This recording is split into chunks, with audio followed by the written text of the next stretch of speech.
Unstable Creatures Podcast. What's up? Happy New Year. I hope you had a wonderful New Year. This episode is super exciting. I couldn't think of a better way to start off 2025.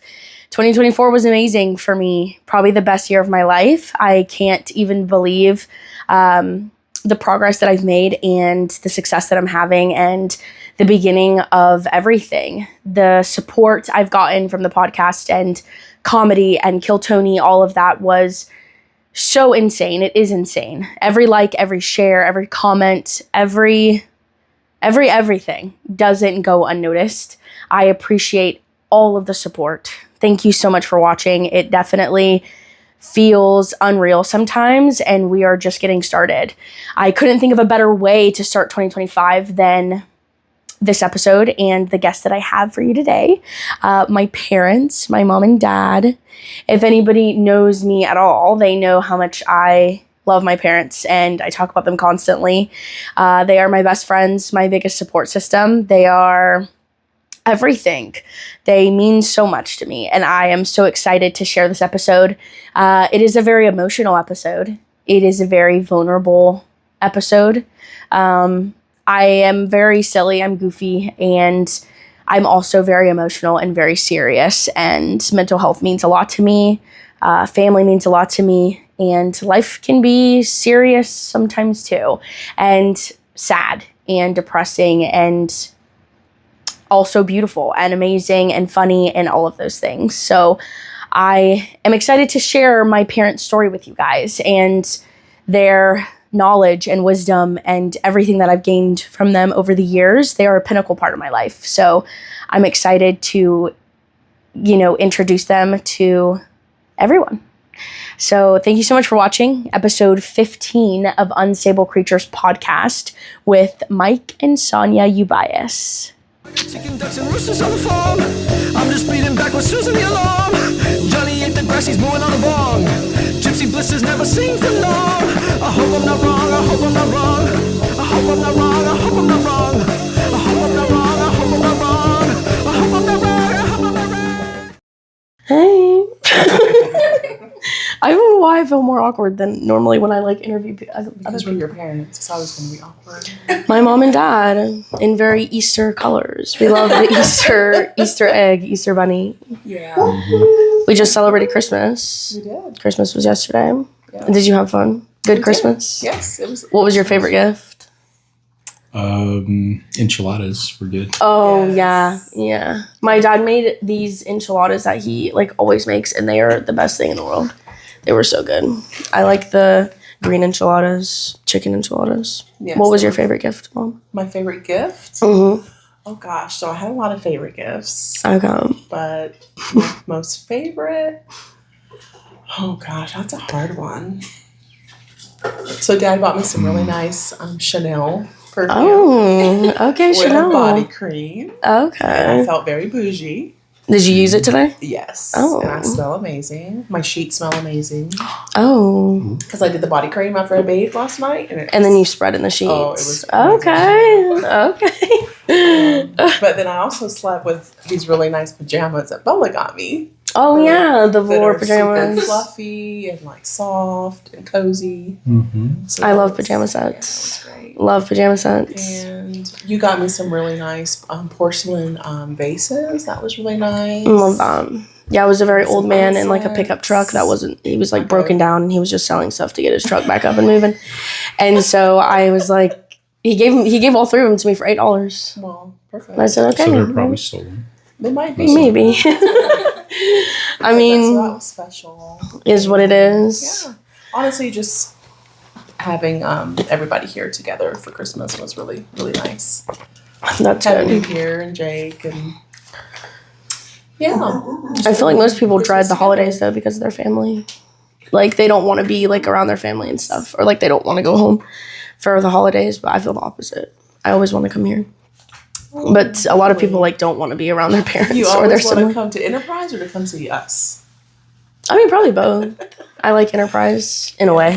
Yeah, you have a lot of friends here. How long have y'all lived here now? 4 years? Three? Almost 4 years. Almost 4? Yeah. Do you love it? Well, is this 4 years, bro? Or is this 3 years? No, yeah. Yeah. I think this is our Late 4th Christmas. 2021. Yeah, this is our 4th Christmas here already. Isn't that crazy? Wow, that is crazy. Yeah. Do you guys want to stay here for a long time? Yeah, I think so. I mean, I think that was the goal when we moved here to buy this house, but you never know where life's going to lead you because I never thought I'd be living in Alabama. So, Yeah, that's true. yeah, never in my life would have you said Sonia's going to live in Alabama when she's 45 years old. I mean, y'all did live in Mariana, so I feel like True. if you live in Mariana, you can pretty Florida's much tolerate a little bit anything. more, I can understand Florida, but Alabama, not so much. Yeah, but I don't even think Mariana qualifies as Florida. Mariana is just Mariana.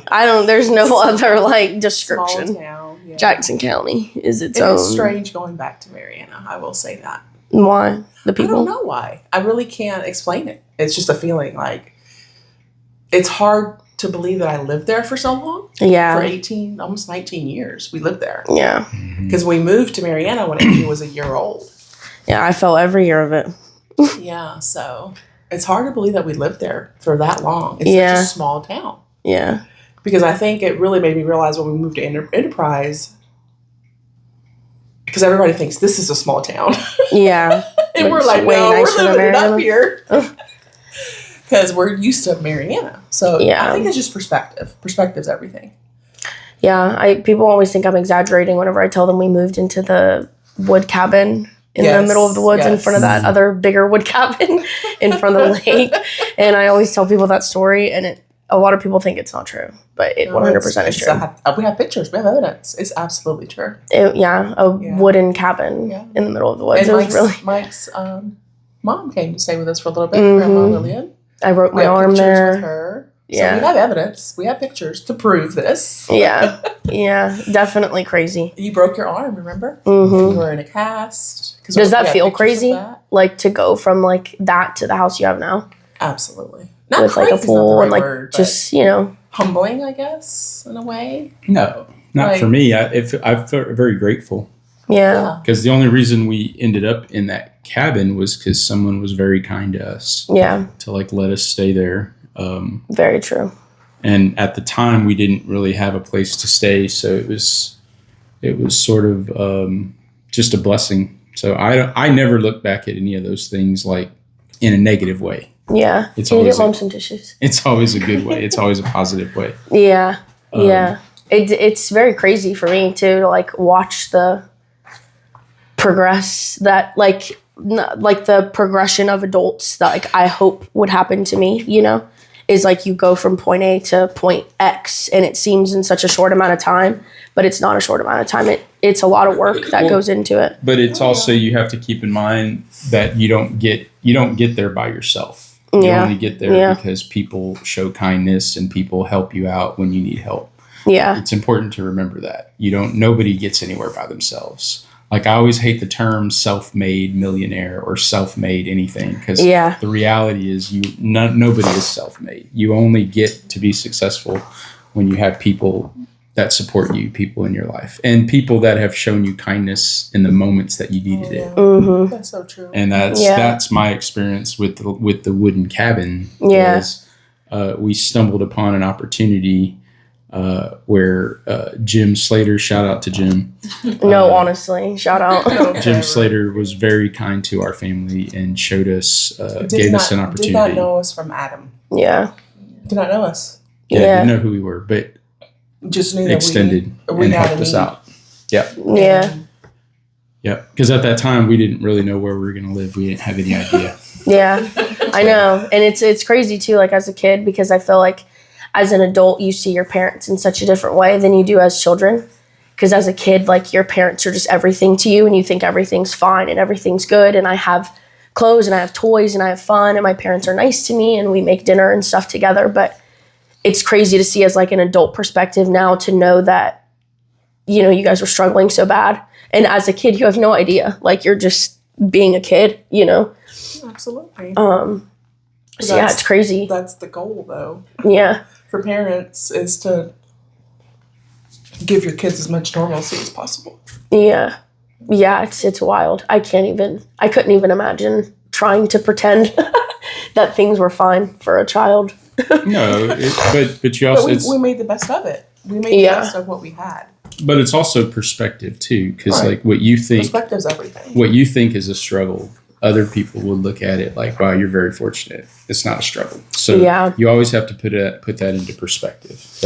I think too, I never like agree with people that say like, oh, people suck and this world sucks and people are annoying. You know how people have that perspective where like people just suck and I don't want to be around people and that sort of thing. I've never, pessimistic, I've never been on that side of things. I think I love people a lot. I think people are cool. I want to be around people. I don't think people suck. You know what I mean? Most people don't suck. Some people do. Some people do, but like, unfortunately, there are. All in all, I think it's wild. We still have to show grace, right? People that we don't want to, but. Well, I mean, you are going to meet people that aren't like they don't have the best moments. Yeah, of course. But honestly, we've had best moments sometimes, right? I've had great moments. No, I mean, but so. I work part-time at Walgreens, and one of the things that they train you about is understanding that sometimes when customers come in, they don't feel the best. Right. Because it's a drugstore, right? Like they're probably there buying medicine or, something for their headache or their cold. So you can be really nice and they're going to give you attitude. Yeah. But you always got to remember like where you're at. Like, okay, obviously some people are not going to feel the best. So that doesn't mean they're crappy people or they're rude or doesn't mean that's how they normally are. It just means they're in that moment. So all the times you got to think about that when you run into people like that is, well, maybe they're experiencing an environment right now that's not the best. Yeah. So doesn't mean they suck. It just means they're just having sucky moments. That's I feel like I was always the person in retail situations that everyone got mad at me because I was too nice to someone, like a customer that was rude or, was being this and that. Jake is the same when he gets mad at me for being too kind or too nice or letting it go. But it's because I think like that. And I'm just, I'm probably never going to see them again. What would help me by going off on a person that I am never going to see And again? how do you define too kind? What's too kind? Like, well, more so like if, just for example, if someone comes in and is like yelling at me about a coupon or a discount and technically I'm not supposed to do it, but they're clearly having a bad day and they need $2 off of an eyeshadow palette and I can do it, I'm just going to do it. Like, you know what I mean? It's fine. I understand you're having a bad day. Maybe your screaming and yelling isn't acceptable. Right. But at the end of the day, like, A, I'm never going to see you again. B, I don't really care about this job enough to be like, I need to correct your behavior. You know what I mean? And C, it's really just not that big of a deal. And I'm in a good mood and I'm not going to like go out of my way to be someone that I'm not. Because truly that's not who I am. Like I would have to force myself to be confrontational, to yell, to scream, to argue. So to get out of character. And it's just, that's not my character. That's kind of where I have a threshold with people. If it's to the point where I have to get out of character, there's a problem. Yeah. Because I give people a lot of grace. Right. And my character is not to scream and yell. Like that's just not my character is to just let it go. If I get out of character, then you've reached to the point where there's no going back with me. So that is true. I always approach everything like that too. Just try to give people grace. People have bad days. Yeah. Sometimes people aren't at the best. And if you can give them an encouraging word or show kindness and smile or give them a compliment, that goes a long way. Because I know that's gone a long way for me. Yeah. I've gone out and just had a bad day, not in a good mood, things aren't going right, and then somebody compliments you or says something really nice about you or, says something nice about your family or you're just kind of like, I like your sweater, by the way. Thank you.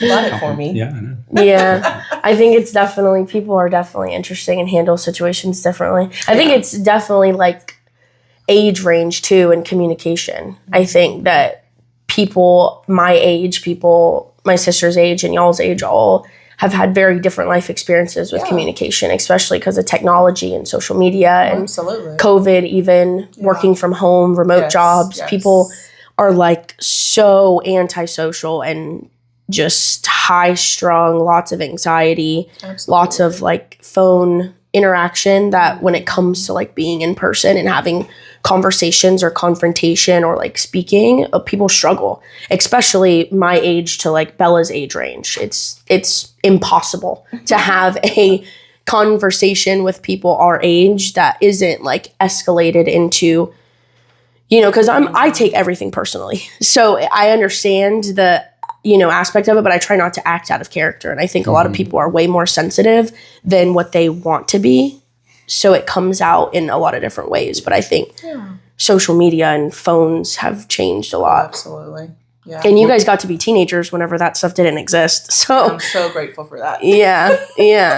In the 90s was like the Wild West. So no, we had social media, a form of it. I mean, they had chat rooms, they had chat roulette.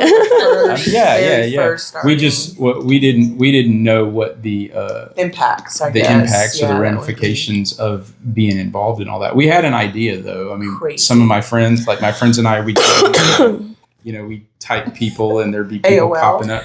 There was like a. We had AOL. AOL and Yak. Isn't that an email address? Well, yeah, but they had chat. AOL. So AOL had chats. Like that's like this was back when we lived in Germany. So this was like 20. No, 20. That's when you were a teenager, not when I was a teenager. No, babe, this was what we learned. I know. This is when we lived in Germany. We were already together. Yes. They had AOL. So that you were teenagers too. Yes, and we had dial-up internet. Yeah. So it was very different back then. Yeah. And you literally had to tell the person at this time, I'm going to log in. We're going to meet up at this time. I never told anybody that. You just told people? I mean, you had to. I'm dead. Not all meeting up with people. I guess. I it was just very different. It's crazy. Because I just wish I would be able to experience that. We didn't have text, Dad, like we literally had to talk on a phone, on a wall. We didn't have cell phones. Yeah. I know. That's like what I wanted to get into is like life in that time period. Like, not that it was that long ago. It's not that long ago, but it seems astronomically different than now because now everything's like instant and dating is super weird and dating apps exist and like people do that more than like meeting people in person, which is crazy. And like social situations and scenarios are very awkward and weird. Like people are just so, I don't know, like I don't know what it is like my generation's eating for breakfast, but it's just not, it's not the same. And it's very interesting to like, for you guys to still be so young and seeing your kids go through a different like experience than what you guys experienced. Yeah, it's been a little challenging. I'm not going to lie. Yeah. Especially with girls, raising girls. Yeah. It's a little scary because you hear about all these, horror stories of predators online and, all that. So that's the scary part, I think. But I mean, I think like anything, social media can be used for good. Yeah. There's a lot of good things that come out of it. But if your intent is to use it for bad, you're going to, that's who you are. Yeah. You're going to use social media for bad intents.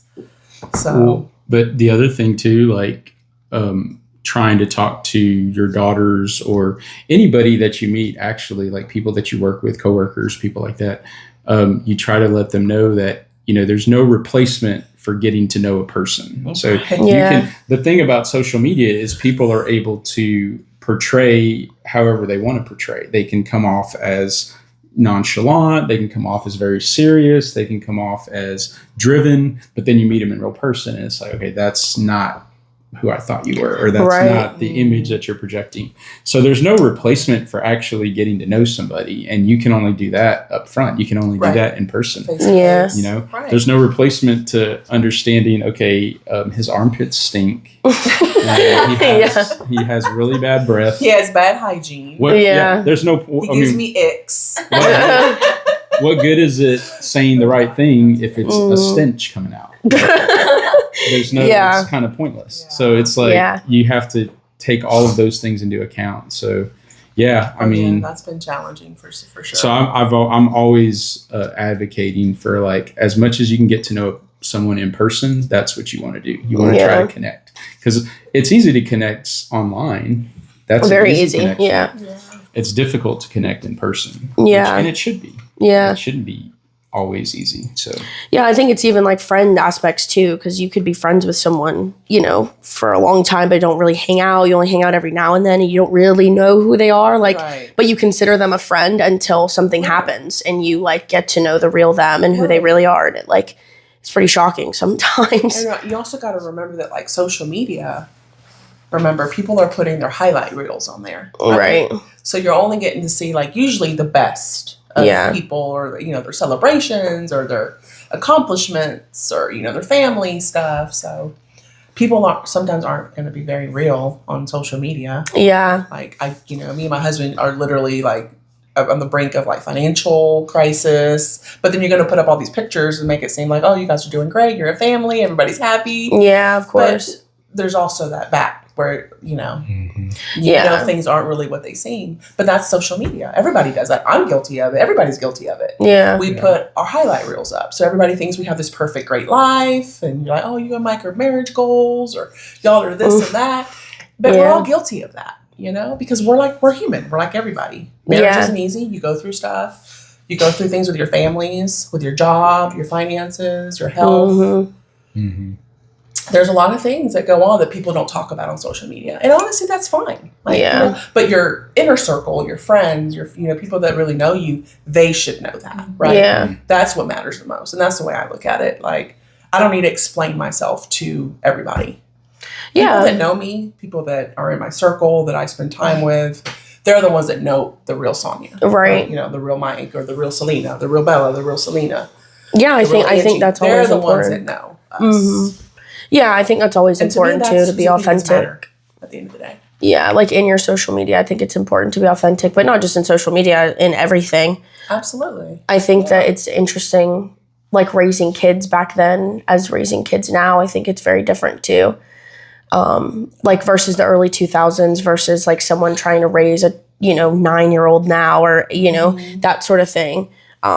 So I kind of want to get a little bit into that, like life and how we've gotten from point A to here. Sure. And I think it's interesting, just having kids really young. Mm-hmm. I think that's a very like specific dynamic and something that people find interesting and think is really unique sometimes. Probably not for 1998. I don't think it was that unique to have a kid in high school, but I think that was pretty common. But yeah, I kind of want to get into that. If you were to put yourself back in 1998, dad's in the military, you're 18? Barely, just turned 18. Just turned 18. Like, you guys have fresh. Yeah. Barely legal. You guys were dating for what, like 3 months, 4 months, and then you find out, that you're pregnant. What was going through your head? Like, you find out you're pregnant, you're 18, you're freaking out, you're scared. I don't know if dad's scared, but that was pretty accurate. Yeah. Scared, I wasn't scared. I think I was more like, I was more nervous that I wasn't going to do the right thing. And once reality, because it takes a minute for reality to set in. Yes. It's just like anything. When you get news, unexpected news, it's always going to take you a second to like, not, I cry. What's crying? Selena's crying, so then I'm crying. It's always going to take you a second to try to figure out like, okay, what just happened? Yeah. What's going on? Exactly. But once reality kind of sets in, and then you're sort of like, okay, what does this actually mean? What does this mean, for us personally? How do we... And there's not even a clear answer for those questions. No, because it can be a variety of things. And it doesn't just involve the two of you. There's other families involved. There's other people. Absolutely. And by the way, maybe you haven't even realized how you felt about the relationship. You don't even know that part yet. So you're sort of like, everything's just in turmoil it's a big for a whirlwind. Yeah. Emotions, feelings. It's like a roller coaster. Yeah. And for guys who haven't figured out the emotional maturity part yet, it's like compounded times 100. Yeah, so, of course.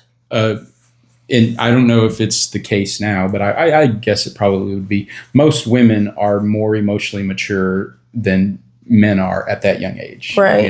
They're kind of advanced when it comes to emotional maturity. So you're sort of like, you've got two different wavelengths on how to deal with it and what the relationship is. You have to think, Dad was a little older than me. Mm-hmm. Because I had just turned 18. Dad was like 21. Yeah. So there was that little bit dynamic too. Dad was a little older than me. So it wasn't like he was probably a good thing. He was also like a high school kid. Yeah. You know what I mean? So I think that was different too, that dynamic. Because he was a little older, a little more mature, kind of had, a little bit, he was in the military. Yeah. So he had responsibility. I was not mature though. And, so I was like, okay, so that was a different dynamic too.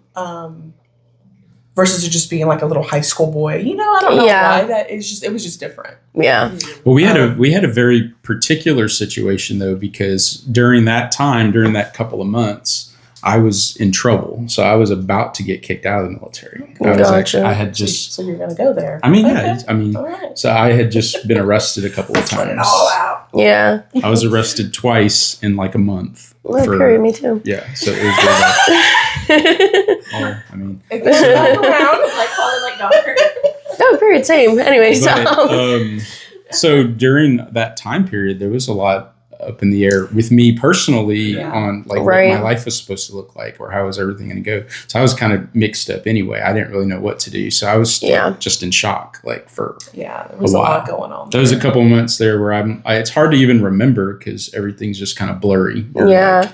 Trying to do with your appointments, you're trying to figure out. You probably like disassociate a little bit, honestly. Yeah. I know that I do that in situations that are like that. Most people do. You kind of disassociate a little bit. So you're there, but you're not really there like all the way. So things don't sink in until it's like happening. And we'll just fast forward it. So whenever, and I love having this talk with young people, especially young single moms or young men that are getting ready to have a kid and they're not married and stuff like that. Yeah. Because I always tell people the experience that I had, because everything was just so uncertain. Everything was kind of up in the air. There was things all over the place. I didn't know if I was going to have a job. I didn't know any of that. I didn't even know if I was going to. I didn't know if I had to go to court for because you were still waiting to hear. I was waiting for my charges and everything. Dad might have gotten court-martialed. Yeah, so it could have been like really bad. Lord have mercy, what did you do? So, but once you got in a fight,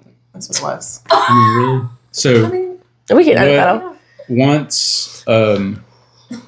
Once my daughter was born, once Selena was born, and I was there in the hospital, it was an immediate change. Immediate. It didn't take a minute. It didn't take hours. It didn't take a day. It was a second. It was the very second that I saw my daughter being born that I knew everything was going to make sense now. It was very clear to me all of the things I needed to do immediately. Yeah. So after that, I was able to make the phone calls. I was able to contact the attorneys. I went to my commander and I begged him, and I was like, sir, please, I will do anything you ask me to do. Like, I have to stay here. I have to go back to work. Yeah. I cannot get kicked out because it would ruin everything.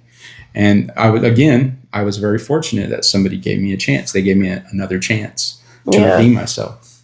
And, there was, of course you're going to have issues after that too, but it was very clear at that point. So I always say if having a child does not change that guy, there is nothing short of God himself coming down and poking his eyes out that's going to change him. Yeah. So I meet women all the time that are, they're in love with a guy and they're in love with what might become or who he might become. Oh, but it's like, if the kid's already here and he's not different, there's nothing you can do. Yeah. He's not going to be different. You're better off either moving on and knowing that he's just not going to be that, than just putting all your hope that he's going to change, because he won't change. There's nothing that will. I'm a firm believer in that, and it's just my opinion. But I experienced it. Yeah, I experienced it. So I see these guys all the time. They got 2 or 3 kids, or this mom, she's got a couple of kids with the same father.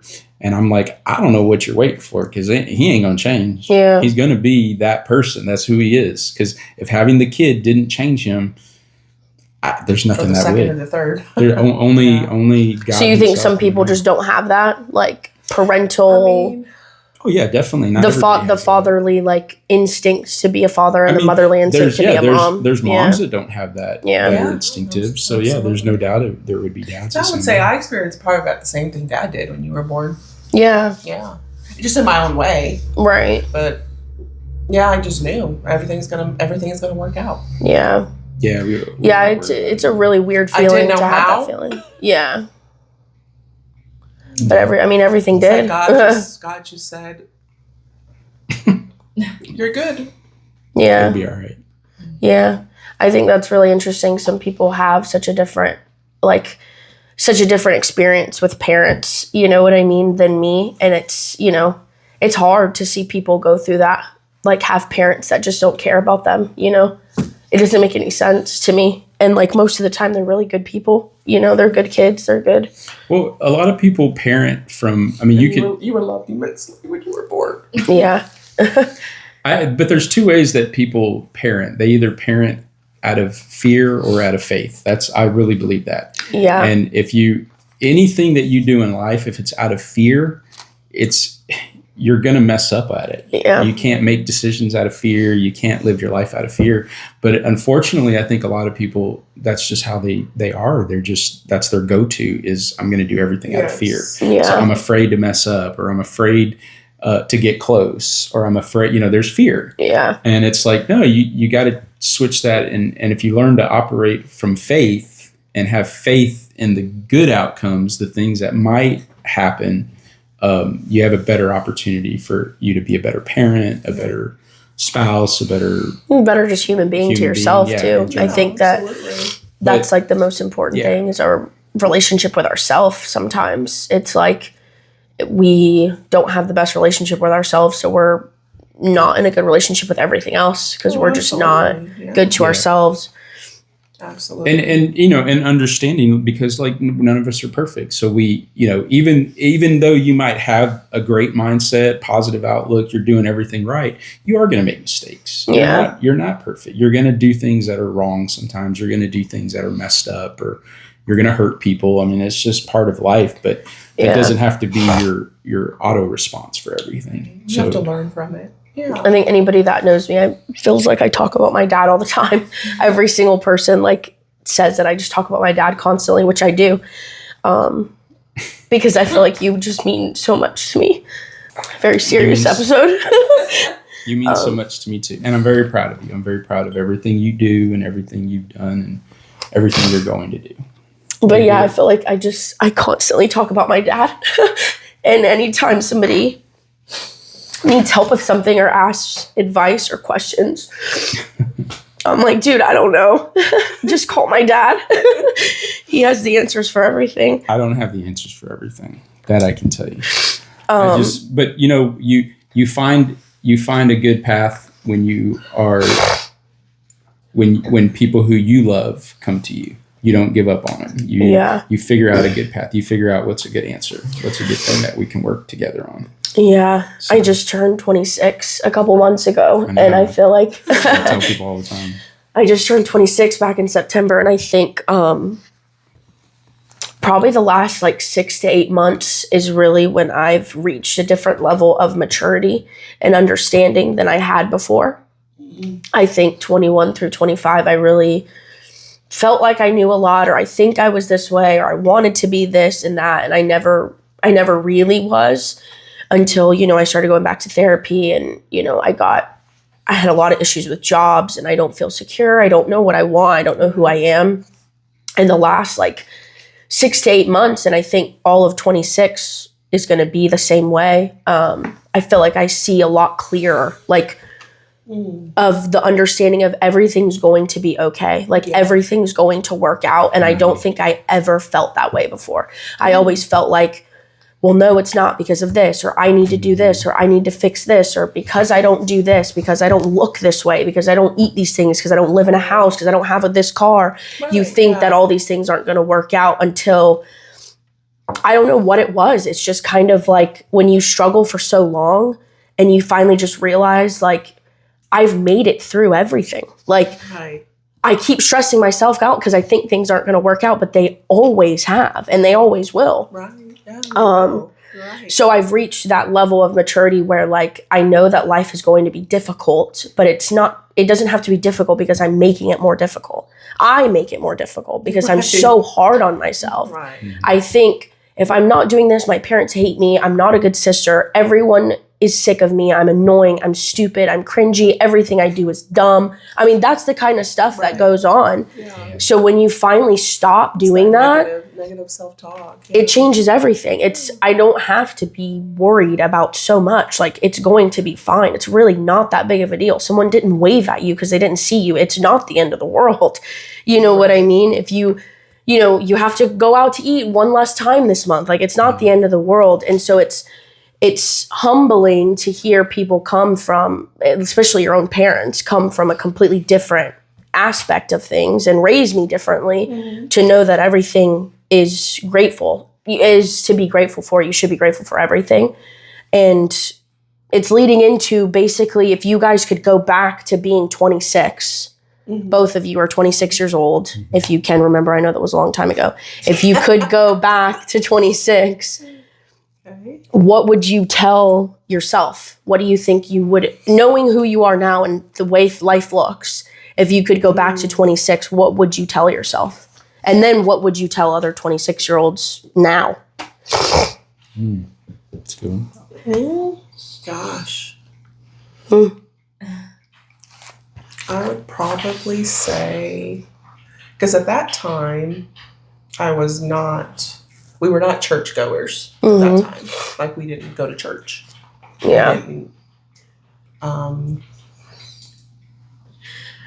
We weren't active, in church. Yeah. Our faith wasn't like we were Christian, we believed, but that wasn't like our goal, I guess at the time. We were just trying to make it, raise a family, work, pay bills like everybody else. And I think I would probably say, I don't know, that God's a big factor in your life. And that. So you feel like you would tell yourself, like, lean into faith, or maybe follow that path more? Yeah. Be more, not be so selfish about yourself. Like, what you want, I don't know. Because I think it's that mentality is like, well, I'm only going to make it because I'm doing it. Yeah. And not having the perspective of looking back, knowing that everything happened because of God. Yeah. God made it, all aligned it. Yeah. That's and I definitely know that was the case for me. Yeah. So faith would be that big one. I'm like, really get involved, with a good church, a good, community, Christian, get into a small group, really tap into your, to your faith with God. Because it'll really make a difference in your life and in your children's lives. Gotcha. Because it changes you, who you are as a person. Yeah. It's not no more about you. You know what I mean? Like, you look at it as, we're here for a purpose, and God has us here for a reason. Yeah. And we just have to find out what that reason is. Right. I think for me at that age, I don't, honestly, I can remember trying to reach out to people that I looked up to and really trying to figure out, okay, how do I get what you got? How do I gain a career? How do I figure out, what I'm going to make a living doing?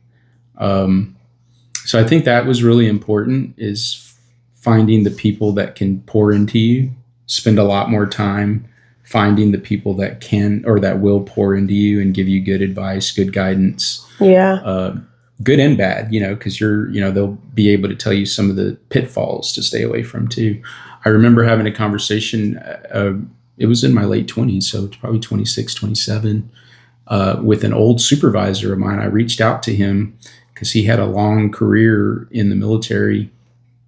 And I kind of was like, I just need a little bit of wisdom, because I think at that time I was kind of struggling with, what direction I wanted my life to go in as far as a career. And he was very successful. And he told me, he said, I have a lot of success. I have money. I have a career. I have a great career. He said, but I'm on my third marriage and I've got 2 kids that don't talk to me. That's what he told me. Yeah. And I remember thinking like, wow, man. And he said, you can pour a lot into your career, but it's going to cost you something. Yeah. It will cost you something. Yeah. And I think at that time I was very impatient because I wanted things to happen like right away. I was like, I wanted to take this other job and I wanted to move and I wanted to do some things. Yeah. And when I just, for whatever reason, just hearing that kind of sat me back and I was like, wow, like I don't want that to be the price that I have to pay. Right. So if it was going to take me a little bit longer, then it was going to take me a little bit longer. Yeah. But that was great words. That was great wisdom that I got to hear.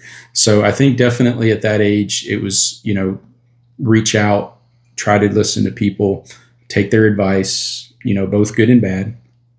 And don't ever stop doing that. Like that's a big part. That's going to be a big part that's going to help you. Yeah. Is continually trying to seek wisdom from people that you look up to, people that you have to give them permission to speak into your life that way, though. They're not going to do it on their own. So you got to seek it out, be very intentional about going to people and, hey, can we have coffee together? Can I sit and talk to you? Yeah.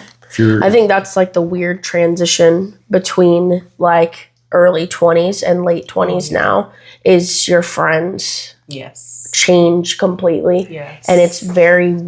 Well, your priorities change. Right? Your priorities change, exactly. And that's kind of like what we both have been kind of going through, but especially me, I feel like I have a lot of friends, but do I have a lot of friends though? You know what I mean? I have a lot of people that want to hang out with me, but like at 9 p.m. at a bar. You know what I mean? I have people that want to talk to me, but about other people. You know what I mean? It's weird because you love friends and you love your people and you love people who care about you and they have shown up for me and done things for me. Yeah. But I need to start hanging out with people whose life looks like what I want. Exactly. Absolutely. I hang out with people that I wouldn't swap places with. Right. I want to be me. I want to be on my side of things. Right. But I want to start hanging out with people that I would want to switch places with, whose priorities are what I want. What I was telling you. Yeah. That's why, to me, God was like the number one thing. Because you start changing your perspective of the people you want to have influence around you. Right. In your life, in your children's lives. Yeah. But so do we want to hang out with people that are always clubbing and partying and drinking and, just... But it's hard because you're at the age where, like... You still want to do that sometimes, but not as much as you wanted to. So it's like you're in a very weird in between because some of my friends are married and have kids, and then other ones are single and still live with their parents. You know what I mean? Yeah, I'm like, I know. I'm like in the middle where like I live on my own, but like I'm not married. I don't have kids, but I also like have a job that I care about. But I also I like to have fun. You know what I mean? Position that your dad and I were, because at that age we already have 3 kids. Right. Exactly. And a mortgage and bills, which is also insanity. I couldn't even possibly imagine that. Situation. But the other thing you have to remember is sometimes there are people in your life that you're there to influence, not the other way around. Yeah. Like you might be a good influence to them, so it's worth keeping them, keeping them close. Yeah. Not saying, and you have to have a certain level of maturity to do that. Everyone, I've heard different opinions, or like if you're a former addict, it's hard to be friends with an addict, right? Like because the temptation's there. Yeah. But the reality is, if it wasn't for former addicts, some addicts wouldn't be able to connect and get clean. There has to be some a resource there. Right. And so I don't think it's, you can totally disassociate altogether and say, well, you're not living the way I want to live, so I can't be friends. Right. But you do have to have a certain level of understanding of yourself. Exactly. And I think that's where the awkwardness comes in, though, because I'm not that way. I am easily influenced, in some things, not everything, but in some ways. So, I have to make sure that if I want to go to bed by 10 p.m. for a week straight, I have to not be around certain people. I have to stick to my thing because I'm not the type that can just be like, all right, gotta go. You know what I mean? That's just not me. But that's where the communication comes in too. Right. A lot of people would be okay with that if you just said that, as opposed to ghosting or... Right. Or having some type of communication or, understanding what it is that you want. And I think that's the most awkward part is that you're trying to figure out what you want and you know what you want, and some of your friends want other things, but you care about them still. But I also, they're not doing what I want in life. I need to progress, but then I don't really know what it is that I want to progress to. It's a very awkward dynamic, and it's an interesting part of adulthood. I can understand that. Mm-hmm. But I think the big thing is just knowing that you need to have boundaries with people. Yeah. And if those people are taking offense or they no longer want to be your friend, then they're not your friend. Right. Right? Yeah. And so you kind of get the answer without getting the answer. You know what I mean? Yeah. Yeah, I think so too. Because if they're not your friend or they're getting offense because you're trying to better yourself, make better choices for your health or your finances or your relationship, that's something that they have to deal with. That's on them. That's not you. Yeah. You know? It's not like, oh, I don't want to be your friend anymore.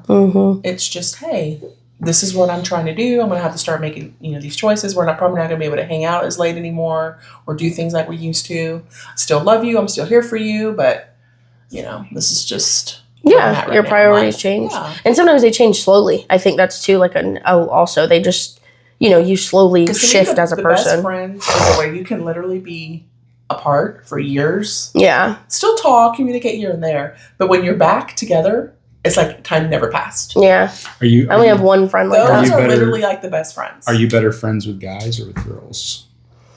That's tough. It used to be guys, but I feel like now I just have a lot of my friends are girls. I would say predominantly. Being in a relationship kind of changes that too. I feel like I had a lot of guy friends, but then when you're in a relationship, it's not the same to have guy friends. So I can see that. I think most of my friends that I want in my life are girls. And, one of my best friends in Melbourne, she just bought a house and, is doing some really cool things. So I think that I gravitate more towards girls, to be friends with girls. But sometimes there are guys that I admire or look up to or have a really cool life. But normally they have a wife that I think is cool. But you know what I mean? It is a different dynamic for men and women when it comes to friendships. Absolutely. Yeah. I've noticed that. I mean, I've had the same best friend since 7th grade, and that didn't change. Yeah. And I meet guys all the time, and we're cool, and we can go out, we hang out, and everything. But it's like I don't get my feelings hurt if they're gone for 2 weeks, or I don't hear from them. Like that. All that's cool. That's not something that bothers me. But I think for women, especially having 3 daughters, there are things that are more sensitive. Of course. There's a lot of nuances I've had to learn. She posted this on Snap, and they didn't tell me this was there. And they left me on red. They left me on red, which I don't understand any of that. So that's but hilarious. That's different. That is a different dynamic. That's why I'm asking. I've had to learn that one about they left me on red. Can you believe they left me on red? I think definitely having female friends is the most important thing. But I think good female friends come later in life. Genuinely. I really feel that way. I think it's easy to have guy friends because guys are guys and just want to be around girls in general. But when you get older, things change in that dynamic, and guys don't always want the same thing out of a friendship as girls do, or girls view each other as competition for so long that you don't really develop good female relationships until you're in your late 20s. Because up until that point, girls are enemies. People think that, Not always, though. No, some people think that way. I've never thought that way. But there's a lot of women that think that way, that, I have to... Jealousy is easy to develop with other women. Yes. Yeah. And so that sometimes comes in front of a relationship because you envy them. So you don't get to be as close to them as you want to because you're just a little bit jealous of them. I think that's always important. I think mental health is also... Oh, we can have to take a brief intermission. No biggie. But like I was saying, I wanted to kind of get into mental health too. I feel like both of you guys have had different journeys with that. Absolutely. And I think it's a very important thing in our family. And I think that's really cool. I don't think a lot of people can say that mental health is something that they talk about openly with their family.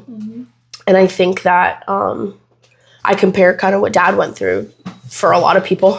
I talk about it all the time, and how different it was and how different mental health is for people.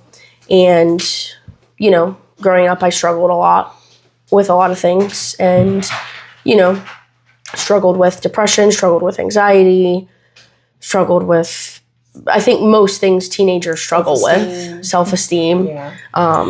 But kind of going into adulthood, more so adult mental health. And, I think a lot of people feel like it exists. And I think we live in a culture now where more people talk about it and it is more of a conversation. But, kind of having a journey with mental health. And I kind of want to get into the difference for both of you. I know both of you have been through different things and, are 2 different people. And I think that mentally, people see something on the outside and think that you're one way, but in reality, mentally, you could be a completely different way. And, so how do you feel like mental health, what do you feel like mental health means to you, and how it's gotten you over the last 10 years, for example, and what's kind of changed? Because I feel like, just to put out in the open, I feel like whenever I was a teenager, I think we didn't really talk about certain things the way that it should have been, and we didn't know. Nobody gives you a manual about what to do if your kid's listening to screamo music and is crying all the time.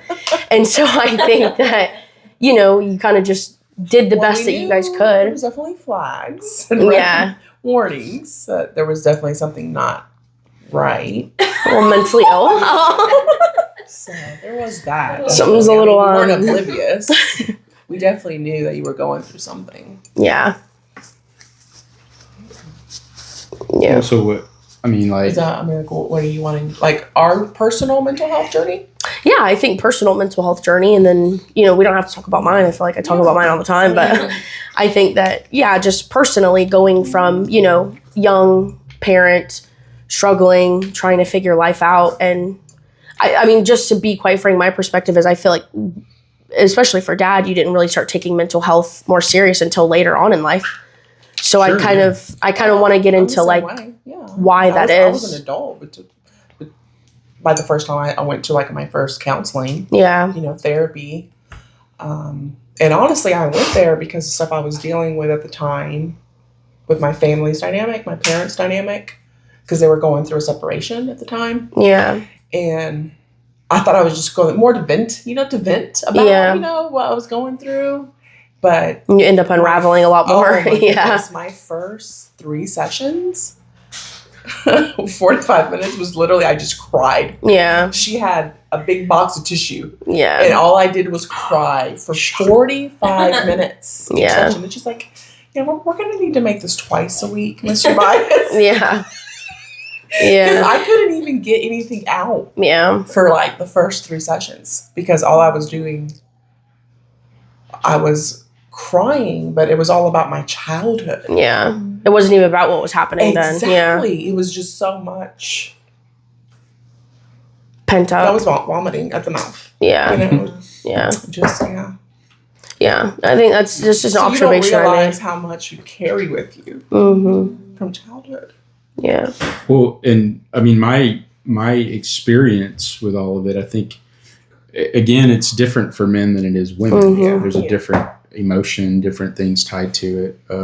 Which, I now that I'm older, I think a lot of us realize that most of what we deal with stems from childhood issues or some even simple traumas. It doesn't even have to be anything super horrible. Dramatic, right? It can just be something really small, but it triggered an event in you, and you deal with anxiety now. Things like that. Right. But I had to learn as an adult. I learned that a lot of things were hereditary. Yeah. That was. I think in the beginning you're kind of figuring out why am I like this? What does that mean? Or what's wrong with me? Yeah. But when you realize it's no different than the genes that got passed down for your hair, right? Your slick back hair, it's that came from somewhere. Yeah. So we love it's back. Just like physical features. You're saying mental health is the same mental way. Health is a lot of it's the same way, and also understanding that your physical health is very closely tied to your mental health. Yeah. So if you're not taking care of yourself physically, then mentally you're going to be suffering as well. Yeah. So I remember that was something you taught me at a really young age too. Was that your spiritual, mental, and physical health are all intertwined, and you can't consider yourself healthy, and you'll never be as healthy as you can be if one of those is just not there. If it's not there, you have to constantly be working on all of it. Yeah. And I was understanding what all of it is now. I realized how much my mom had to deal with that growing up, and even as a young adult, being around my mom and talking to her on a regular basis. I know now exactly what she was talking about. Yeah. She would make comments like her nerves. And I was always like, what do you mean your nerves? That doesn't make sense. But it was anxiety. She dealt with a high level of anxiety. So then it made sense when I was going through those things. The biting of the nails. nails. And it made sense when I was going through it because I said, okay, my mom had to deal with this. Yeah. So yeah, it's part of it, but we all deal with it in our own ways. And I don't think that, I think a lot of men deal with it in a very toxic way. That's the toxic masculinity part. And, the word toxic is there for a reason. So, but it's normal. I think that's the other thing to realize too. Like all of that's normal. That's not abnormal. I think the unique abnormal part is when you deal with it non-toxically. Yeah. That's what people think you're weird for. That's what they think you're weird for. When you start going to therapy or start, doing creative writing. You get sober or you start working at Walgreens part-time. But I'm always open to it. I've always been very open to it. I've been tried to make myself available. I volunteer at a counseling center. I've worked with other veterans and things like that. So I've always tried to make myself available. I let people know. Social media has been good on that. I kind of go back and forth because I don't think, social media is one of those things where it's not easy to be vulnerable when you're not sure how it's going to affect your relationships. If people find out you suffer from depression, or if they find out you have bipolar disorder, or if they find out you have high anxiety, like how are people going to treat you? Are they going to talk to you any differently? And again, I think it's different for men than it is women. Yeah, absolutely. But I've always tried to make myself available. Suicide prevention is a very passionate thing of mine. And I'm always trying to engage in suicide prevention and talk to people about that because it's a very serious topic, and it affects veterans. It affects a lot of people, a lot of families. Yeah. And when it's actually a unique one because it can affect anybody. Like it doesn't it doesn't discriminate. Absolutely. It doesn't have a specific person that it targets. Yeah. And I kind of want to get into that because I feel like it's so different for me because I feel like whenever I was growing up, we just didn't talk about that sort of stuff, and we didn't understand it. I didn't understand it. You guys didn't understand it. Right. And so to see, you start talking about suicide awareness and advocating for depression and anxiety, it's such a different dynamic for me because I feel like it was just a very I don't know why I feel this way, but I'm going through these things, and we just have to let the professionals handle it because there's there's no other way to really talk about it. So, I just want to get into why do you feel like suicide prevention and that specifically is passionate for you? Like, why do you feel so passionate about that? Well, one, again, going back to my mom and understanding the difficulties she had in life. And it wasn't until after she passed away that I had an even greater understanding for some of the things that she dealt with. Yeah. But, and just being around the families that have been touched by, there's actually, I think the term we use now is unalive. Yeah. So, that's that part. We have to have a better understanding on what that means. And what families go through, what people individually go through, because there's different levels of it, and we've said that before, people don't pretend that they have issues. They pretend that they're okay. Right. Sorry, we had a bear walking. The bear. Not the grizzly bear. So people don't pretend that they have problems. They pretend to be okay. Yeah. And those are the people that are difficult to reach when you don't think anything's wrong. You think everything's fine and they're doing okay. Yeah. They mask it. Yeah. So you got to pick up on the clues. You got to be educated on the topic, learn what symptoms or signs are out there, what things are. Yeah. When you're dealing with teenagers, it's really hard. It's really hard. I mean, I've heard testimonies from families that have dealt with that with teenagers. I've listened to people, and it's really difficult because you have a lot of things that you're competing with. There's a lot of attention you're competing with as a parent. You're trying your hardest to understand and be engaged with your children and do all the things that you thought were working. Yeah. And at the end of the day, it may have nothing to do with you. It may be something completely different going on. And that's hard. That's a very difficult thing to navigate. I think like for me, I had to understand like mental health. And it's just like, medical health. Right. Mm-hmm. And that's what I think it was hard for people to distinguish the two. Yeah. But it's like, if your body's ill, your mind's can be ill too. Right. Yeah, and I think that's what's hard for people to understand. When you say mental health, people think like you're being, I don't know, like you're whining or you're being dramatic. Right. Or, you're being a baby, like suck it up.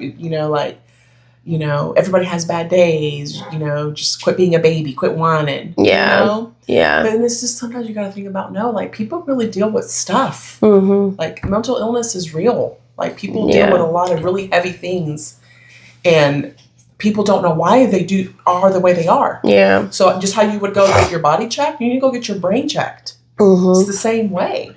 There's chemical imbalances in the brain. There's disorders. There's certain things that happen that you don't know why you're doing what you're doing. Yeah. But that's why you have to go get assessed and you got to go get evaluated and say, okay, there's actually really something wrong with you mentally. Yeah. And that's why you're feeling this way. That's why you're reacting this way. That's why you're doing these things. Yeah. So sometimes it's a lot deeper than just saying, well, make better choices. Yeah. Because sometimes that's just not the case. Right. And I've people heard are in really deep depressions, like so bad to where it affects their job, their finances, their relationships, everything in their life.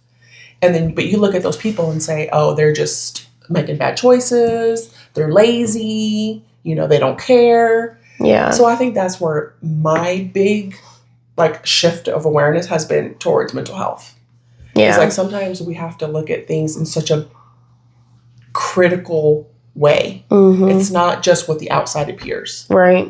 You know what I mean? Like you really have to say no, there's something a lot deeper going on here with that person. Yeah. But the all root, you got to get to the root. What's the root of it? And understanding is separate from consequences, because you can dive into trying to understand all of the reasons why you make decisions that you make, or why am I the way that I am, but that doesn't take away the consequences of those decisions or all of the things that come with it. And that's important to remember. So just because you suffer from anxiety, it doesn't mean you should be immune from paying your bills or from going to work, or you're going to lose your job. You're going to get fired if you don't do your job. That's why you got the world doesn't stop because you're dealing with something. Exactly. Yeah. And it's important to remember that, because a lot of people I talk to, they're, you get into this circle and this fog, and you're kind of like, these are things I'm going through, and it's like, okay, I understand that. Yeah. And I'm sorry that you're going through it, and I'm not going to let you go through it by yourself. Yeah. But that doesn't mean your rent should be paid for all the time. It doesn't mean you shouldn't lose your job. It doesn't mean the world doesn't acclimate to you. You have to acclimate to the world. It's your job. Yeah. It's your job to be able to do that. You go get help, you get treated, and you find out good ways to cope with it. Yeah. Resources, tools to use. Therapy, medication, whatever you have to do, support groups, faith, God, everything that you have to do for that component, because that all that is what's going to make you a better person at the end. Yeah. Help you cope with it. It doesn't mean it goes away, right? You're always going to have to deal with it. But how are you making better choices as far as the tools you're using? Are you applying them? Are you going to therapy? Are you taking your medication? Are you going to meet with your group? Are you applying everything that you're learning? Yeah. Because if you don't, then that's where all the consequences come. Yeah. Right? And none of it's easy. It's all really difficult. Yeah. It's extremely difficult. I definitely think it's difficult. It's not like there's an end time for it. You don't say, okay, I did it, so now I'm better. No, it's and I'm one of those, and my dad will tell you, I'm one of those that I'm honest. About life, about marriage. It's hard. Yeah. So I don't like when. How is it really hard? Yes, it's hard. It's I don't like how we glamorize. That's we glamorize marriage, or we glamorize, because it's you look at the wedding, you look at all the. The whole love and, and the relationship. Oh, I just want to be married and have a husband or a wife and be this love. And it's I don't know if anybody's saying that, to be honest. Marriage is hard. And until two people, like if you have two broken people come together, you're going to have a broken marriage. Yeah. And that's just, I don't know how more blunt to tell you that. So we were two broken people. Yeah. Came together. Yeah. But we fixed it individually. Yeah. I agree. I don't disagree with that. But yeah, I mean, it's an ongoing thing. Yeah. But it's like, it's like. It wasn't an easy journey. Yeah. It's like one puzzle in two separate piles. Yeah.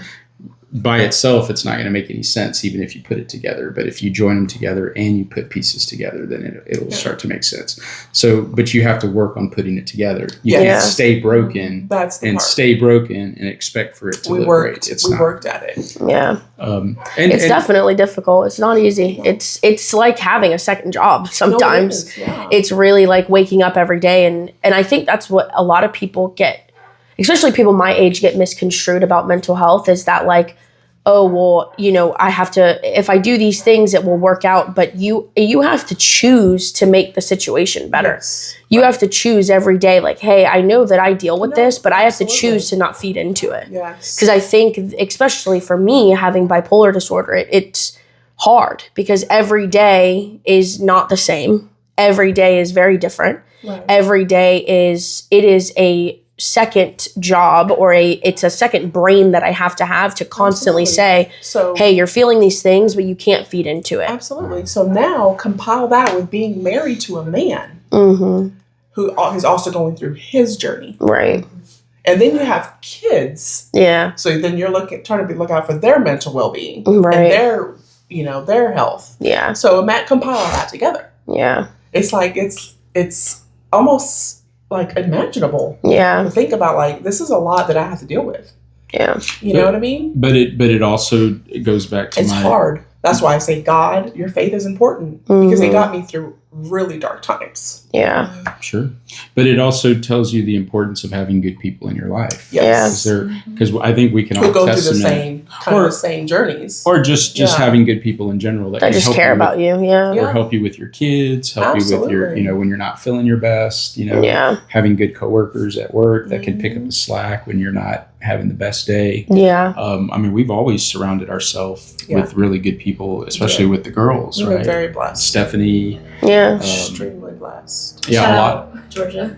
Shout out to No, shout out Georgia for real. Shout out Jennifer Cook. We have a lot of people. Shout out Stephanie McIntosh, the McNeils. Yeah. But that's what I'm saying. Like, it's very important that you have those people because you're not always going to be at 100%. Yeah. You're not always going to be at maximum capacity. No, there's going to be days where you're struggling to get through the day. Yeah. And if you didn't have people like that, then I think that's when you're in danger. Yeah.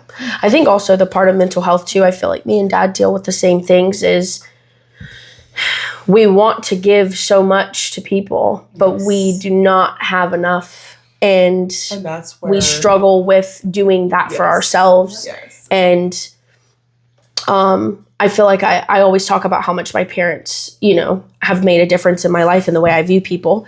And, having 3 kids of your own, being foster parents, having, being an advocate in many different programs, many different ways for people, and, being the people that other people call when they're in a crisis. Yeah. Being the light that people need, and, trying to raise 3 daughters, have foster kids, be really involved in school and go to work, and you're in leadership and people are asking you questions and you need all these things, and you're trying to pour into other people's life, but you don't have it all the time. Yeah. And I think that's an important part to talk about for people that, like me and you are, that we care so much about other people that it's at our own demise. Right. Yes. And it's at our own expense. And I lose sleep to make sure other people are okay. Yeah. Or I go out of my way and inconvenience myself to make sure I didn't make this person upset, or oh my gosh, I think I didn't say hey to that person. Let me make sure I stop what I'm doing so I can call them. And hey, I don't know if you saw me or not, but I did wave. I wasn't ignoring you.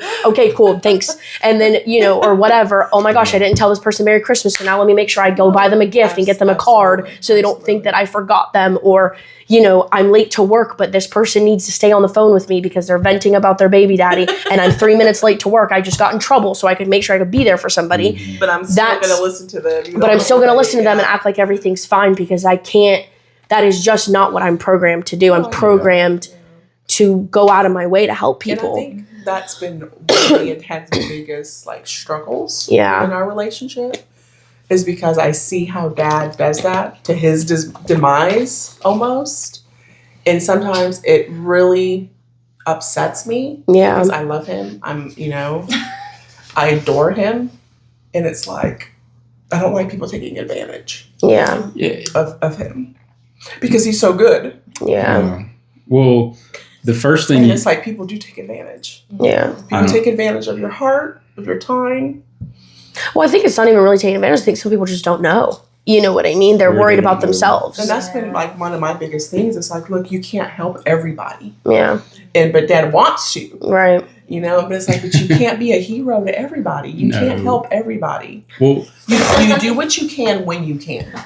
Yeah. And that's it. But you have to know that you also have a family. Yeah. You also have a wife. You also have another job. You can't just pour yourself 1,000% into this thing. Yeah. Because it's not healthy. Yeah.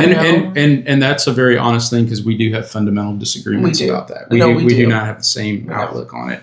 But very true. And it is. And we've had to get past a lot of these things. Yes. But I think the first thing that I had to learn, because I didn't learn this early on, was when you're in that situation and you have the urge to help or to jump in, the very first question you have to ask is, what is your motive? Yes. What motive do you have for that?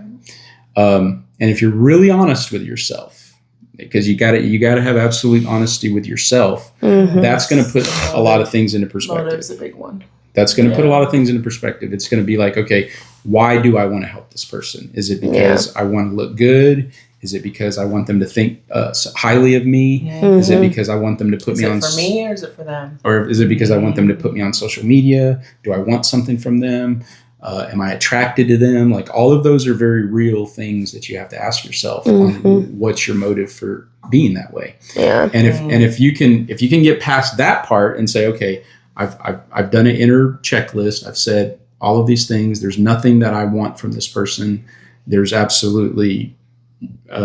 there's nothing I need from them. I don't care if I ever get money back, or I don't care if I get my time back. This is genuinely me caring. That's just step one, Yeah. The step after that is, am I costing? Is it costing anything to someone else? Yeah. So would you, we always talk about the lifeguard analogy. A lifeguard doesn't jump in at the first sign of somebody struggling. Yeah. They watch them for a little bit. It's okay if you struggle. It's okay if I watch you. I want to let you know that I'm here. Yeah. Let you know hey, I'm not going to abandon you. I'm by you, but that doesn't mean you have to jump in and save them. Yeah. It's okay to let them, what do you do when you're drowning? You go paddle around for a little bit. Get a little tired. and we learned that from raising adult kids, from being around, having children that are adults, but they still need you. And I think a lot of parents struggle with that. And at what point do I rescue them? At what point do I jump in? And I tell them all the time, no, you're a lifeguard, man. You don't need to jump in immediately. They know how to swim. You taught them how to swim. Yeah. Maybe they're struggling, and that does, you should never abandon them. But you don't need to jump in at the first sign of trouble. Yeah. And so always check your motive. We had to learn the hard way too. Yeah. So I always say check your motive and be the lifeguard. That's it. Yeah. You check your motive and be the lifeguard. And if you can get past those two, then your heart's in the right place. You're doing it for the right reasons. You're trying to help. You want to help because you have a heart to do it. Yeah. I have a heart to do it. Mom has a heart to help people too. She likes to say she doesn't, but she does. I never say I don't. But she's more. Mom has self-preservation, is what it is. Which is a great quality. I mean, I think that's, you have more endurance if you have self-preservation, and I think self-preservation keeps you honest and keeps you neutral and keeps you the end goal. Right. I look at the long. I don't look at the immediate. He looks more at the immediate. Yeah. I look at how this is going to affect us long term. Yeah. Like, if dad makes a decision, says, hey, there's this job, I'm thinking about applying, but this is what it's going to mean. Mm-hmm. And I'm like, I look at the long term, like the immediate is, you're going to make more money. Right. This and that. But long term, I look at it, but what's that going to be cost to our family? Right. What about our marriage? What about, the goals, that we were looking at, for, our 5 years. Right. This is going to completely shift all that. Yeah. So I look at stuff like that. I look at the pros and cons of everything. And if the cons are more than the pros, I'm done. I'm out. Yeah. He's more of a risk taker, which I admire that about Dad, because I'm not a risk taker. I don't gamble, zero. I think gambling is foolish. Yeah. But he has that spirit. Like, he's like, but if we just do this, we can make more. Yeah. Like, it's an investment. But I'm like, I get it, but I don't get it. Yeah. I look at it. It's that preservation. Yeah. But I have this money now. I don't want you to go waste it, because then what if it goes down the drain? Yeah. Then we can't get that money back. That's how me and Dad are. But my thing is, like, we're very different in that. When you started from zero, being at zero doesn't scare you. Yeah. But we grew up differently. We did grow up differently. But I shouldn't say I started at zero, but I'm talking about, I was a little more. I'm talking about like just your personality in life. Like I was never supposed to be here. Like I didn't have a college. I barely graduated high school. I don't have a college degree. I never, took the time to do things for myself, like all of that. So I always look at it like I came from nothing. I have nothing. And that is, that is one thing that had to shift with struggle doesn't scare you. Starting over doesn't scare you. Dad had to shift that too, because like when we started doing a little bit better, Dad would feel guilty. Yeah. He would feel really guilty about it. And I'm like, you can't really have that guilt, because like you've worked hard. Like I understand that though. Like, I do understand that. You got here, like you literally worked hard. Like you don't have an education. Yeah. But I don't have it on the same scale, because obviously you guys are a lot older than me and doing a lot better, but even like the car situation, like that, I just can't even, like that ate me alive. And it's the first thing I've ever, like, big purchase I've ever made, or like contract that I've signed, or anything. Hard for you to be happy. Insane. And it prolonged the decision, because I could have gotten a car realistically a couple weeks before that, but I prolonged it because I felt guilty about making the decision. Yeah, Dad's a little bit like that. And even like if I have a little bit extra money and I know that I can buy a $20 book, I feel so guilty about it, about making those decisions. I mean, it's a real thing. It makes you just like, oh. And that's where our perspectives are different, because my thing is like, we give a lot. Mom's very treat yourself. But because I know who we are. Yeah. You know what I mean? Like, I know how much we give, how much we do. Mm-hmm. So it's like, I don't feel bad. I don't feel bad for giving back to ourselves every now and then. Like, that's okay. Yeah.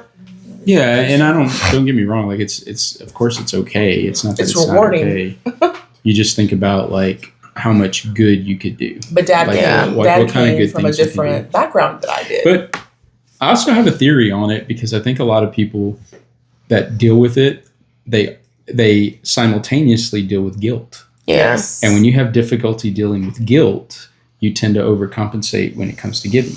Yeah. And it's giving your time, giving you, maybe it's not money, but it can be other things. But it's because guilt is such a heavy burden to carry. Yeah. And when you struggle with guilt, when that's a struggle of yours, and I think most people probably struggle with that. I don't think that's we have a monopoly on that. But when you struggle with guilt, you also struggle with giving. Mm-hmm. You struggle with the boundaries of giving. You tend to take those away because you feel so guilty about the things in your life and the things. And sometimes it's not even guilty about like guilt is so weird, because it doesn't have like a stem. Like it doesn't come from anywhere sometimes. It's just a like lingering, overwhelming feeling of just feeling guilty all the time. Not because I did something wrong, but I feel guilty because I'm having fun, or I feel guilty because I'm happy, or I feel guilty because I'm, shopping at Publix once a month. Like I feel guilty. You know what I mean? Or you feel guilty. It is. And especially when you know a lot of people, you're always going to know somebody going through something, through a tragedy, going through a trauma, going through a broken down car, you're going to always know somebody going through a bad thing. Yeah. Just now the holidays, like your heart, so many people are struggling. Yeah. And so then you feel guilty about having a good Christmas. Absolutely. Yeah, you do. You feel that, like, man, we're so blessed. Like, look at all these trees, the presents we have under our tree. Look at this house, like, what we've built. We're so blessed beyond our measure. God's given us so much favor. But do you feel like it like makes you think about like your family or like certain people that you know? Well, in general. It makes you think about people but it also makes you. It kind of makes you want to. For me, it makes me want to figure out how to fix those things. Yeah. How can I help? How can I do it for everyone? How can I do more?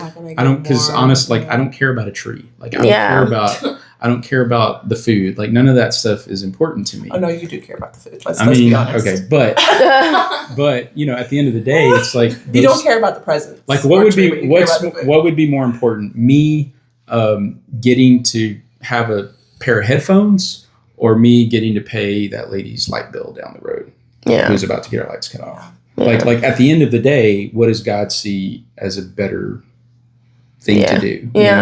So it's just the other day I was in Walgreens and this lady was buying some like toys for I guess a kid that she knew, and it was like $140 and her card wasn't going through.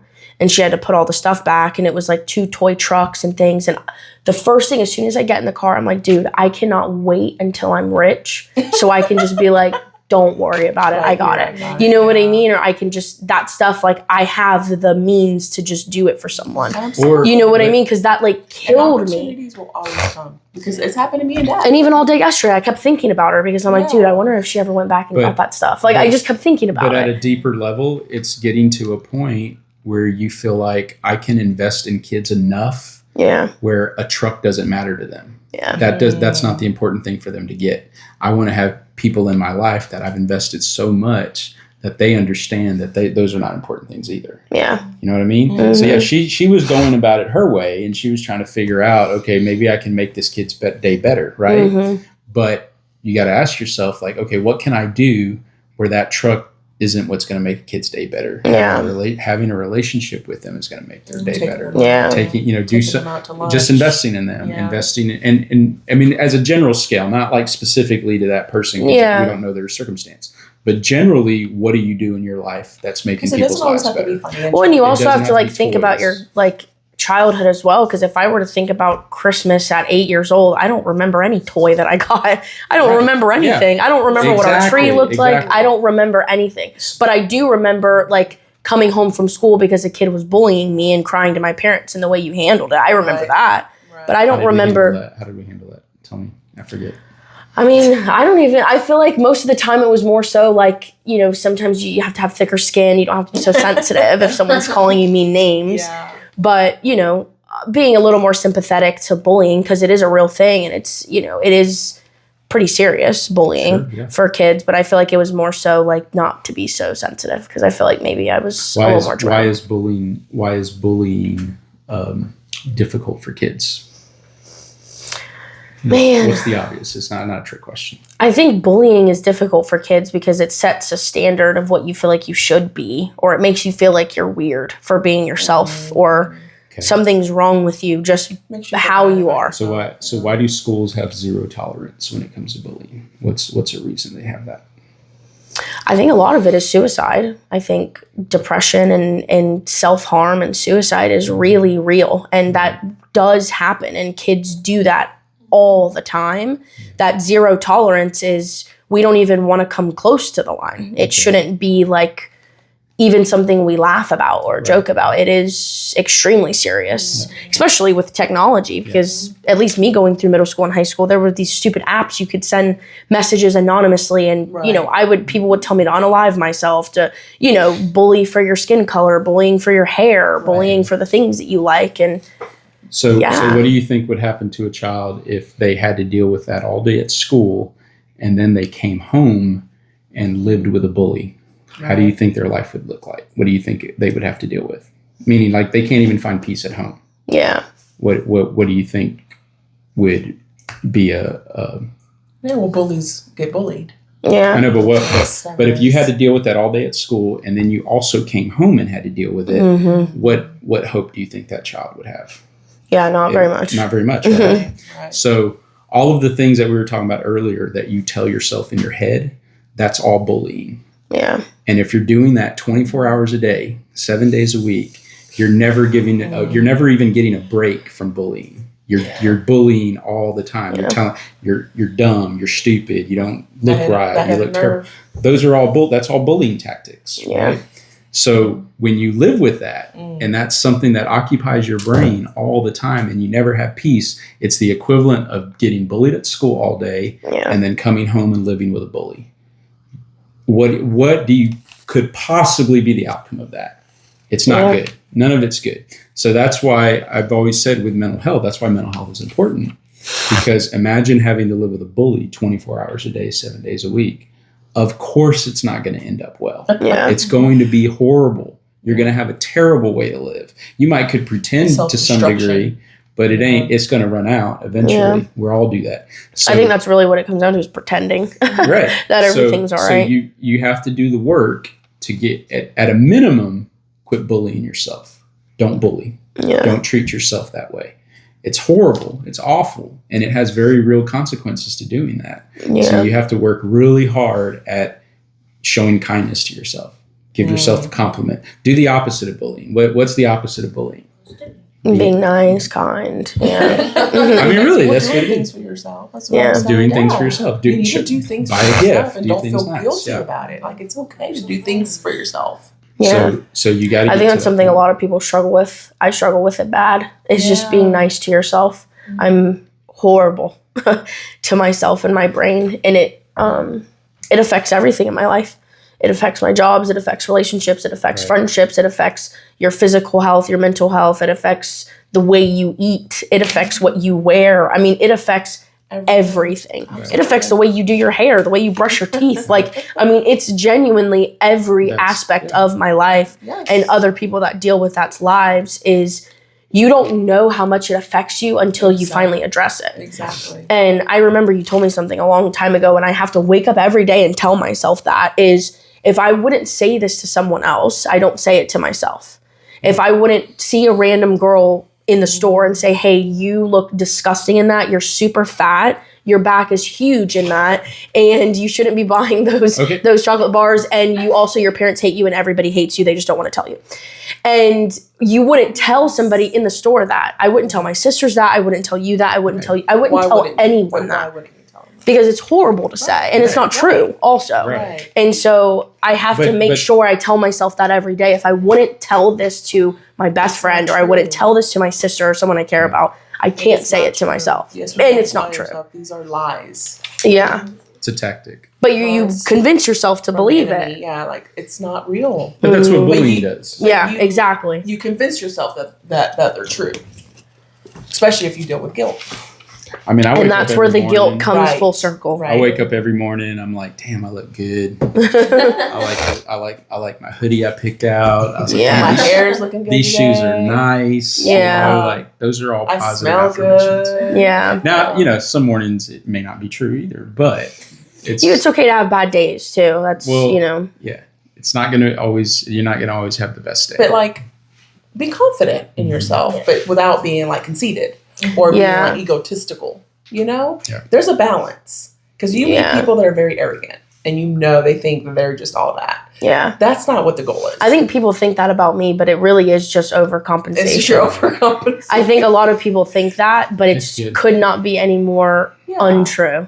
Because I think, especially women, like girls, we have to carry ourselves like we're confident. You have to be confident in yourself. Well, I will say this because I know we're wrapping up, but you are the oldest of us, and that means you carry a lot of our best qualities. And our worst. Not our worst, just the best, all the best. We only highlight the good. You carry our best qualities. And because you carry the best qualities of two broken people that are working really hard at doing that. Have worked really hard. Yeah. You have the opportunity to excel in areas that neither one of us ever could. Yeah. Because you're more equipped. You have an inner strength that we didn't have, and you have opportunities that we didn't have. You have other things to do. So we're very proud of you. We love you so much, and we are just excited about all of the ways that you're reaching people. You are reaching people, and it's inspiring, and it is very helpful. Yeah. So don't ever stop reaching people. The platform is not relevant. It's the heart that's relevant. That's what matters more than anything. Resilience. So if you have to do it through comedy, if you have to do it through podcasts, if you have to do it through volunteering, any way that you can, that's what's more important than anything. So don't stop doing that. It's been fun. It's a crazy thing because I feel like if someone would have told me even just a couple years ago, hey, you're going to do comedy and like have a podcast, I wouldn't. I wouldn't think that's true. Yeah, even though I know I've always wanted to do it, but I think it's never about like what it is. I think it's more so about figuring out what it is that I want in life and what I want people to gain from, anything. The fact that I even have one viewer is weird, like that people care about what I say or like care about what I'm doing.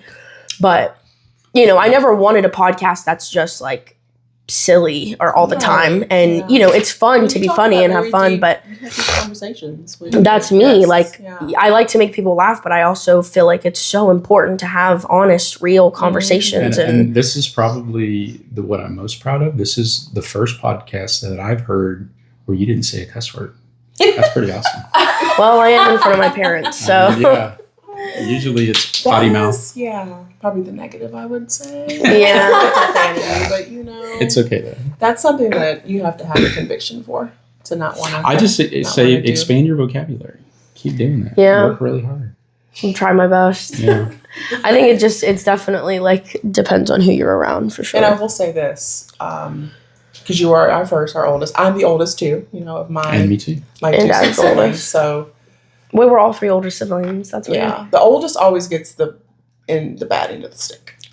Don't I know it, Bella? I know it. You did. But we learned, Bella had a toy convertible and now has a real convertible. I got a robo-dog that barely worked. We applied things that we learned that we didn't do as well with you, that we could do better. We did that with each girl. Yeah. Therapy's a lot to thank for it. I think therapy helps definitely a lot. So we had to learn, along the way. Shout out to Dothan Behavioral. Shout out to Dothan Behavioral Center. Goodness. Brother, they've seen me enough times. Shout out to all the doctors and them at Dothan Behavioral. How Dad said about his mom. How you had a different appreciation for Dad and I. Yeah, definitely. Yeah. It's the same way with my parents. Yeah. Yeah. Mm-hmm. And it was the same way with Mike, with his parents. You have to realize that they were human. Yeah. Right? My mom was a woman and she had a lot of obstacles that she had to deal with at the time. Mm-hmm. That, I couldn't fathom what she was going through at that time. Coming to a new country with a 6-year-old. Yeah. New culture, new dynamic. Yeah, it shifts your whole perspective because I think for me, I always put you guys on a really high pedestal, especially Dad was on the highest of pedestal of my life. And it's crazy to go from adulthood to realize it's not about that. It's about just loving each other and going through life and we're here for each other. That's really all it comes down to. It doesn't come down to, well, how did you parent me like this? Or why did you do this? Or why did you do that? It's more so, I'm here, I'm alive, my life is super sick, and so is he, and that's all that matters. Yeah. And it's about love and take ownership. We definitely messed you up. But my parents messed me up. That's the thing. It's you have to take ownership of that. Like, I get it. Like, I'm sorry. We were young. We were doing the best we could at the time. We didn't have. I don't think you guys messed up on anything. I know. How did we mess up? I mean, like, we could have done things better. I don't think so. I think you guys did everything perfect. Times are tough, but you think you did everything perfect? Oh, heck yeah. I don't know about perfect, but I think get this on camera. Perfect. I think everything had a purpose, if that makes sense. I think flaws and good decisions, everything had a purpose, and I wouldn't be the person that I am without it. So I think but it taught me a lot. You can be honest and say you forgave and you gave grace. Of course, and you got through it and said, you know what? Look, at the end of the day, you were doing the best you could. Yeah. And I love you for all the great times and all the lessons that I learned from it. Yeah. And don't play the victim. Yeah. That's the big thing. That's why therapy is so important.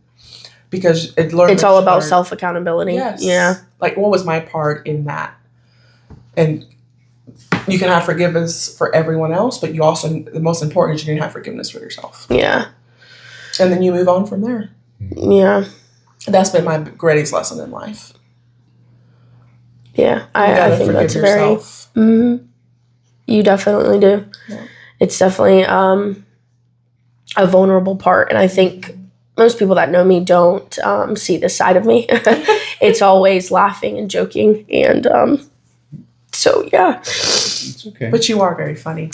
Yeah. It's important to be honest and real. It is.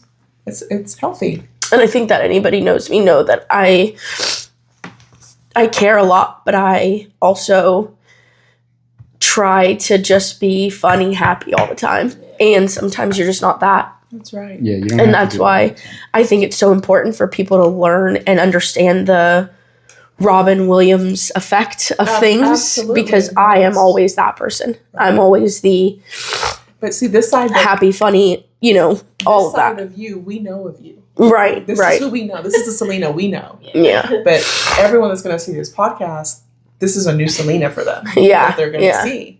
But this is the Selena we know. Yeah. We know the mentally sad ill, Selena, crying all the time. We know demented a little bit. But we know your heart. A little bit actually insane. Yes. We know your light. We know you are an amazing person. Your heart, Selena, is immense. Like, I'm okay. You're awesome. You're amazing. And I tell you that all the time. And people don't really get to, because you put on this persona sometimes.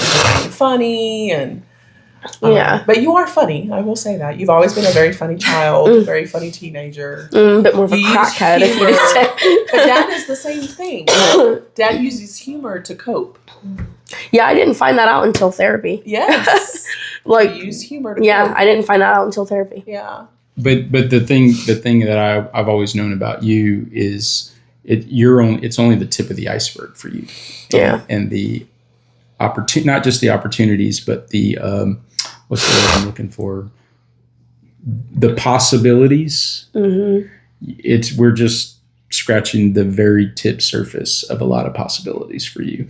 So there's a lot of times where I don't, maybe it doesn't seem like I'm too excited, or I'm, don't sound like it's, because in my mind, like it's very obvious. It's not really a trick for me, because I know you, and I know, like, you could run a company, you could do a million things at one time and be on top of all of it. Yes. And even though it may seem a little chaotic just because it's new for you, I have no doubts in your abilities at all.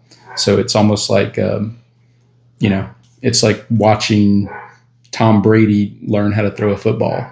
Yeah. It's not that exciting just because you know what's coming. Yeah. You know the things that are coming. And as a dad, and as you're the person who believes the most in you, I'm just excited that you're starting to see that, because I've always known it. It's never been a doubt for me at all. Mm-hmm. So you're starting to open up doors and do things that are more interesting to you. And it's going to get exciting, mm-hmm. But the beginning is the hard work. This is where you're learning things. Absolutely. You're learning how to talk. You're learning how to communicate. You're learning how to set up equipment. You're learning how to go on stage. You're learning how to be around people and share things and figure out what works, what doesn't work. Again, it's like watching Tom Brady learn to throw a football. It'll be much better. In your journey, Selena, it's been that. It's been your journey. Yeah. And I think as parents, we've had to just step back when you were going through, your early 20s to just... The very crackhead, mentally ill, that was your journey you had to go through. You had to go through it. We were always here. We always loved you. We were always praying for you, supporting you. Yeah. But we had to let you go through the things you had to go through. I was hoping... And that's the hardest as a parent. I was hoping we'd talk about politics more. Or evolution. That's going to get me canceled. I try to stay away from that. I feel like everybody knows where I stand on that. But if you look at my phone case, we know who we voted for. We had a president, and now we're going to get a new president. That's all I'm going to say. Yeah. If you want to call him that. Anyways. We're just going to leave it at that. Yeah. It's been a good episode, though. I'm glad we got to do this. I know it was a lot of emotions, a lot of crying, which I figured it would be. Cry, so it's not new for me. I'm just kind of surprised you were crying as much as you were. Yeah, I mean, it's just an emotional thing. Being vulnerable is weird. I don't normally do that on camera, at least. Right. Sometimes, talk about serious things, but I think when it's with your parents, it's a different episode. It is a very different dynamic. Yeah, it definitely is. But I'm glad we got to do it. You can't hide with us. Oh. You can hide with all of the other people. Okay, what's my favorite ice cream flavor? Oh my goodness. You can't eat ice cream because of your stomach issues. That's right.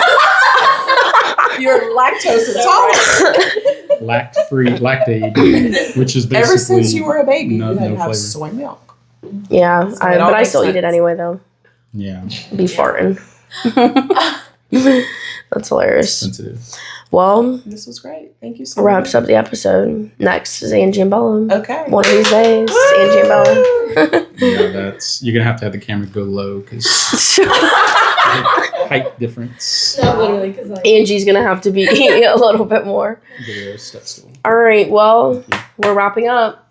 Say bye. You have to do like this and go bye. Oh, died. Watermelon garden size of King Kong. Watermelon garden size of King Kong. Glasses shattering, million fractions on my face. I can't seem to put them back together in one place. Fractured on my fingers, swollen tongue is out of taste. Cut down all my trees, I'm catching monsters by the lake. I hope I'm not wrong. I hope I'm not wrong.